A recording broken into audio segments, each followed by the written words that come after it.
अस्सलाम वालेकुम फ्रेंड्स। मैं सफदर खान कियानी। आप देख रहे हैं मेरा चैनल वॉइस ऑफ कियानी।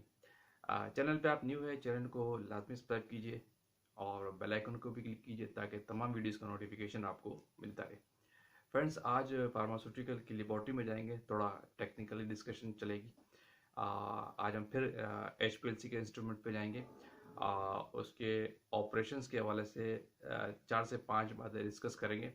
वैसे तो बहुत सारी बातें जो सेफ्टी मेजर्स और प्रिकॉशंस एनालिस्ट को लेनी चाहिए, लेकिन मैं 3-4 बातें डिस्कस करूंगा। ज़्यादा डिटेल में नहीं जाऊंगा, थोड़ी क्रिटिकल बातें उनको डिस्कस करूंगा।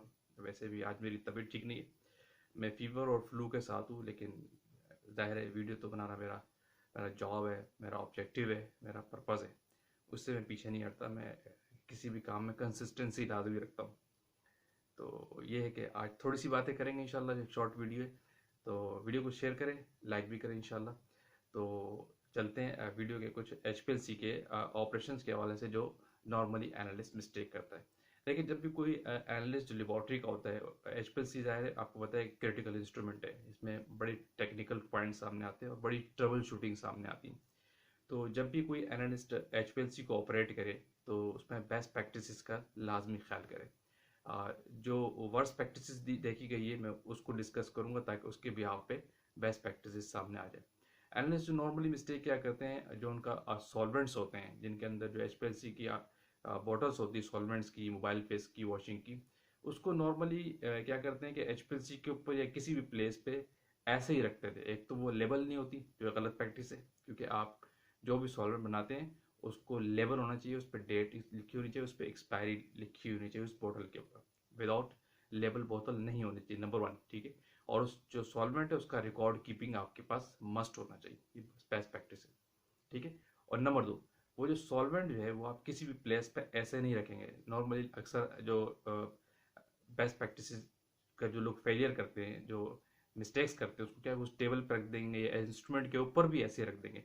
तो ये गलत प्रैक्टिस है। जब भी आप HPLC की बोतल की सॉल्वेंट्स को यूज़ करेंगे तो उसको आप स्पिलिच किट के साथ यूज़ करेंगे, क्योंकि बोतल किसी वक्त भी टूट सकती है, क्योंकि ऑर्गेनिक सॉल्वेंट्स होते हैं, रिएक्शंस हो सकता है उसमें, तो बोतल ब्लास्ट भी हो सकती है, टूट भी सकती है, रखे रखे भी टूट जाती है। मेरा एक्सपीरियंस है, मैंने एक जगह पे किसी जगह पे बोतल रखी गई थी हुई, वो ऑटोक्लेवेबल बोतल नहीं थी। HPLC के लिए हमेशा याद रखें, ऑटोक्लेवेबल बोटल्स यूज़ करनी, जो आपको सप्लायर रेकमेंड करता है, वो बोटल्स बेस्ट होती है। आप ये नॉर्मल बोटल्स मोबाइल फेस जो छोटी जगहों में लोग बना के यूज़ करते हैं, उसके टूटने के चांसेस ज़्यादा होते हैं, क्योंकि वो स्पेसिफाइड होती है किसी केमिकल्स के लिहाज से। लेकिन आपका जो सॉल्वेंट्स होते हैं मोबाइल फेस होते हैं, वो कंपोजिशंस होती है उनके, डिफरेंट कंपाउंड्स के, डिफरेंट मालिक्यूल्स के, डिफरेंट सॉल्वेंट्स की।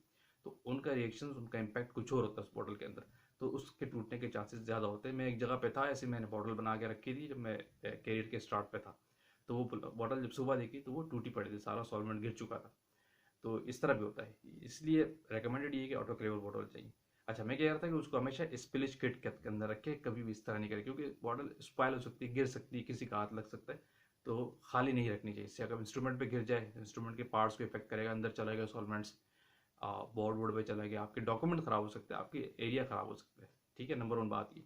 नंबर 2, सिस्टम को आप जब भी चलाएंगे तो नॉर्मली HPLC पे लोग ऑपरेशन वॉशिंग करने के बाद स्टार्ट कर देते हैं, ये गलत प्रैक्टिस है। आप इस सिस्टम को हमेशा, अगर आपके पास वाटर का ब्रांड्स है तो वाटर आपको यही कहता है, वाटर की जो कंपनी है, ज़ाहिर इस वक्त वाटर का ब्रांड्स बहुत क्रिटिकल है, ज़्यादा रिकमेंडेड हर जगह पे। लोग स्मार्टजो का ब्रांड भी है, एजिलेंट भी है, लेकिन वाटर से ज़्यादा इस्तेमाल हो रहा है बहुत सी जगह।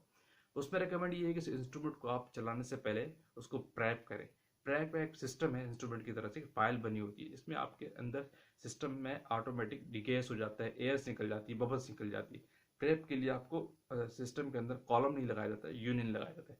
इसमें भी लोगों को मिस्टेक मैंने देखी, कॉलम फिट कर देते हैं, वो एक्सेप्टेड नहीं है, वो गलत प्रैक्टिस है, वो सिस्टम को डैमेज कर सकता है आपका। आपने यूनियन यूज़ करनी है, सही है, उसके तहत आपने सिस्टम को प्रेप करना है। पहले आप वाटर पे करें और सिस्टम में ऑटोमेटिक वो प्रेप करता है और खुद ही स्टॉप हो जाता है 5 मिनट के लिए, 4 मिनट के लिए, उसके अंदर जनरेटेड फाइल होती है प्रेप की। फिर उसके बाद आप मिथानॉल से भी प्रेप कर लिए, डिपेंड करेगा कि आपकी प्रोडक्ट क्या है, आपका आइटम क्या है, उसके लिहाज से। लेकिन रिकमेंडेड ये है कि आप पहले वाटर से कर ले, फिर मिथानॉल से भी कर ले, 100% मिथानॉल से, तो वो सिस्टम आपका अलाइन जल्दी हो जाता है, ठीक है। Number 2। Number 3, analyst mostly mistake क्या करता है कि सिस्टम चलाया, ऑन किया और सेचुरेशन पे लगा रहा है, बेस लाइन के लिए, तो वो वाटर लगा के 1 ml सेट करके डायरेक्ट इंस्ट्रूमेंट को ऑन कर देते। ये बहुत ही गलत प्रैक्टिस है। कभी भी इंस्ट्रूमेंट को डायरेक्ट 1 ml पे नहीं चलाते, याद रखिएगा। इंस्ट्रूमेंट आपने जब भी चलाया तो उसको पहले स्लो फ्लो रेट पे लेके जाते। पहले आप 0.2 पे चलाएं, फिर 0.5 पे चलाएं, 0.8 पे चलाएं, फिर आप 1 ml पे लेके आए आस्ता आस्ता। आप कभी भी गाड़ी चलाते डायरेक्ट 5वें गियर में नहीं चलाते। पहले आप पहला गियर लगाते हैं, फिर दूसरा लगाते हैं, तीसरा लगाते हैं, चौथा लगाते हैं। गाड़ी भी स्टेप बाय स्टेप आपसे गियर मांगती है, खुद डिमांड करती है। उसका सिस्टम होता है। ऑटोमेटिक गाड़ी तो ऑटोमेटिक लेती है, मैनुअल है तो आपको लगाना पड़ता है। इंस्ट्रूमेंट भी इसी तरह ही है। आप उसको जब भी चलाएंगे स्लोली, आप पहले फ्लो रेट पे चलाएं, फिर कम फ्लो रेट पे चलाएं, फिर उससे ज़्यादा पे, फिर उससे ज़्यादा पे, आज तक ग्रेजुअली आप अपने फ्लो रेट्स को इंक्रीज करें। ये बेस्ट प्रैक्टिस है, ठीक है। और नंबर 4, कभी भी इंस्ट्रूमेंट पर डायरेक्ट मोबाइल फेस नहीं लगाते, अगर आपका इंस्ट्रूमेंट वॉश भी क्यों ना है, क्योंकि इंस्ट्रूमेंट के अंदर जो रेजिडुअल सॉल्वेंट्स होते हैं नॉर्मली मिथेनॉल होता है, ठीक है। और आपका जो मोबाइल फेस है, लेट्स अगर बफर्स हैं उसके अंदर, सही, ऑर्गेनिक सॉल्वेंट से बफर है। जब बफर्स मीडियम का सॉल्वेंट कोई डायरेक्ट आप मेथनॉल के साथ चलाएंगे तो उसमें ब्लॉकेज आने के चांसेस बहुत ज़्यादा है, क्योंकि वो एक कंपाउंड में ब्लॉकेज बन जाती है। तो हमेशा बेस्ट प्रैक्टिस रिकमेंडेड ये है कि आप सबसे पहले सिस्टम को प्रेप करने के बाद वाटर पे चलाएं, ताकि अगर, क्योंकि उससे पहले वो कॉलम जो आपका है, कॉलम के इफेक्ट करता है। कॉलम ऑर्गेनिक सॉल्वेंट, तो बेहतर है आप पहले उसको वाटर से इल्यूट करें, वाटर चलाएं, उसके बाद आप अपना मोबाइल पे चलाएं अगर बफर सोल्यूशन है तो उसके केस में। नंबर 4। नंबर 5, बड़ी इंपॉर्टेंट बात, लोग जो आपके HPLC का जो वेस्ट होता है उसकी उसको जो आप कैरी कर रहे होते हैं उसमें भी बड़ी मिस्टेक्स करते हैं। ऐसी ओपन किसी चीज़ में रख के उसको कलेक्ट कर रहे होते हैं, आपकी बॉर्डर वो लेवल नहीं होती, उसकी ट्यूबिंग भी सही तरीके से नहीं होती। अच्छी प्रैक्टिस यही है, उसकी ट्यूबिंग को बिल्कुल अलाइन करें आप, और एक आपकी उसको भी स्प्लिश किट के अंदर एक बॉर्डर होनी चाहिए, बड़ा रिजर्वायर आपके पास होना चाहिए जिसमें आप कलेक्ट करेंगे, वो पैक होना चाहिए, ओपन नहीं होना चाहिए, ठीक है। नंबर 5।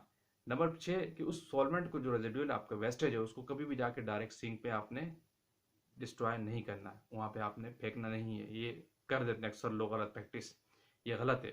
बेस्ट प्रैक्टिस रिकमेंडेड ये EHS की गाइडलाइन भी यही कहती है कि आप उसके लिए आप, और लेबोरेटरी की बेस्ट प्रैक्टिस भी यही है कि आपके पास उसके ऑर्गेनिक सॉल्वेंट का वेस्ट का एक टैंक बना होना चाहिए आपके वॉशिंग एरिया के पास।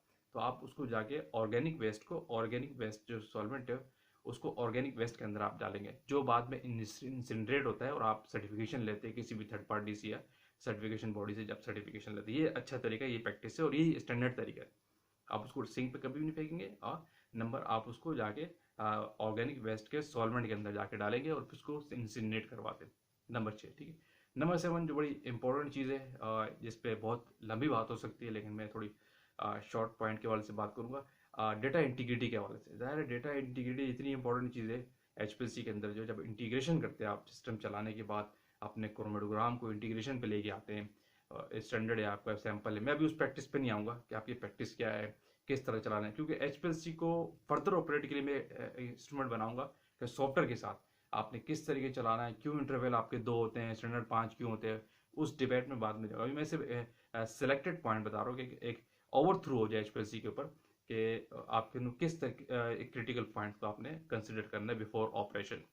तो जब भी आप डेटा इंटीग्रेट पे आए, यानी इंटीग्रेशन के सेक्शन में आए, जब आप इंस्ट्रूमेंट चलाने के बाद सॉफ्टवेयर पे आप कोई भी सॉफ्टवेयर इंस्ट्रूमेंट का यूज़ कर रहे हैं, पावर यूज़ कर रहे हैं या यूरोक्रॉम सॉफ्टवेयर यूज़ कर रहे हैं, ज़ाहिर है ये इसके अंदर ऑडिट ट्रायल होते हैं। इसके अंदर ऑडिट ट्रायल का ऑप्शन होता है, आप कोई भी एक्टिविटी करते हैं वो ऑडिट ट्रायल में आ जाती है।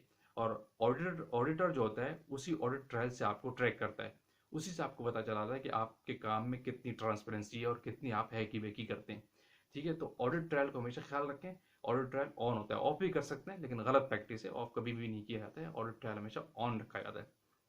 ज़ाहिर है आप लाइव काम करते हैं ना, तो आप फार्मास्यूटिकल की इंडस्ट्री का कल्चर में कोई चीज़ ढकी छुपी नहीं होती, हर चीज़ ओपन होती है। छुपाना तो जुर्म काउंट होता है, ठीक है, वो बड़ा विक्टिम में आ जाता है।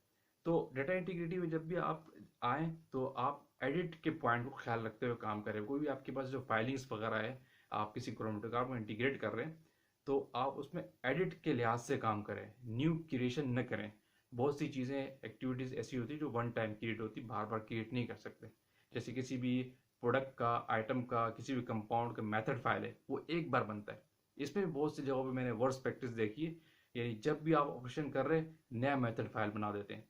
तो ये इंतहाई क्या 200% गलत प्रैक्टिस है, कभी भी ये चीज़ एक्सेप्टेड नहीं होती। Method file just one time create होती है सॉफ्टवेयर के अंदर। जो स्टैंडर्ड प्रैक्टिस है उसी मेथड फाइल को आप हमेशा एनालिसिस में सेलेक्ट करते हैं, पर्टिकुलर ऑप्शन के ऊपर से जाके।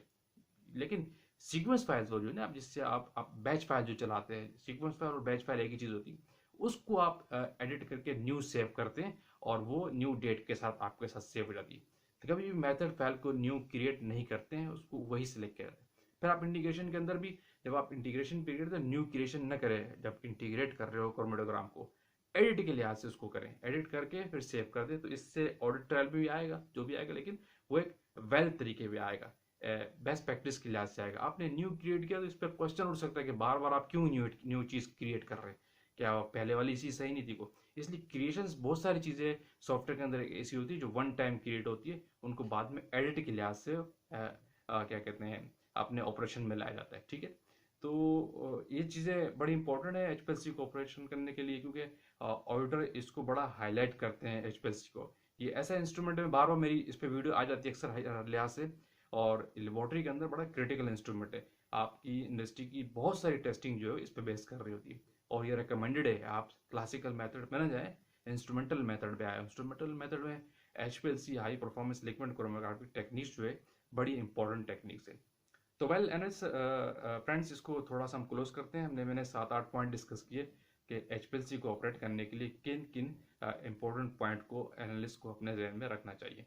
लेकिन इस पर तो बहुत सारी बात और भी हो सकती है, फिर इंशाल्लाह फिर किसी और भी सेक्शन में हम फर्दर डिस्कस कर लेंगे, क्योंकि एचपीएलसी इतना वास्ट टॉपिक है ना, इस पर बहुत सारी बातें की जा सकती है। इसका बड़ा एरिया बहुत बड़ा है, इस पर हर एंगल से इस पर बात हो सकती है, और बड़ी इस पर ट्रबल शूटिंग है। तो ठीक है, थैंक यू फ्रेंड्स, वीडियो को क्लोज करते हैं। तबीयत भी कुछ आज सेट नहीं थी, तो इंशाल्लाह फिर आएंगे किसी और नेक्स्ट वीडियो के साथ, नेक्स्ट टेक्निकल पॉइंट के साथ, और एनवायरनमेंट को भी डिस्कस करेंगे। थैंक यू, अल्लाह हाफिज़।